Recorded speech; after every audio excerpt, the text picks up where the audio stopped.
ഈശോ വരുമ്പോൾ, പരിശുദ്ധ അമ്മ വരുമ്പോൾ നമുക്കൊരു സൗരഭ്യം, ഒരു സുഗന്ധം, ഒരു സ്വർഗീയ സമാധാനം ലഭിക്കുന്ന പോലെ സാത്താൻ വരുമ്പോൾ അതിൻ്റെ ഓപ്പോസിറ്റായ കാര്യം നമ്മുടെ ബോഡിയിൽ വരും.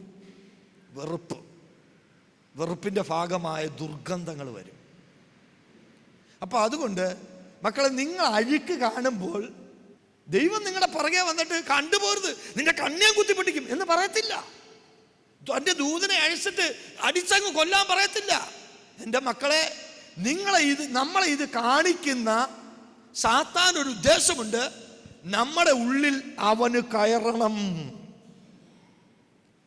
തിന്മയ്ക്ക് നമ്മുടെ ഉള്ളിൽ കയറാനുള്ള ഏക വഴി എന്ന് പറയുന്നത് തിന്മ പറയുന്നത് അനുസരിക്കലാണ്.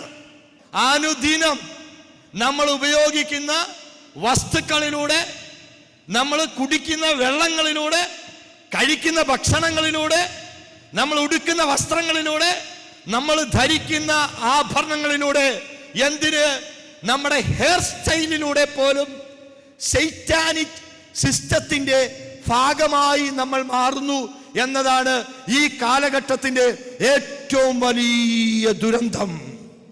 നമ്മൾ ഇനി അതേ തിന്മ ചെയ്യാൻ പോകുമ്പോൾ ആ തിന്മ വഴി അത് ചെയ്യിക്കുന്ന ആള് നമ്മുടെ ഉള്ളിൽ കയറും. കയറാതിരിക്കാനാണ് നിങ്ങൾ എല്ലാവരും ബൈബിള് വായിക്കണം, പ്രാർത്ഥിക്കണം എന്ന് പറഞ്ഞത്. ചെന്ന് പറയേ ഹല്ലേലൂയ.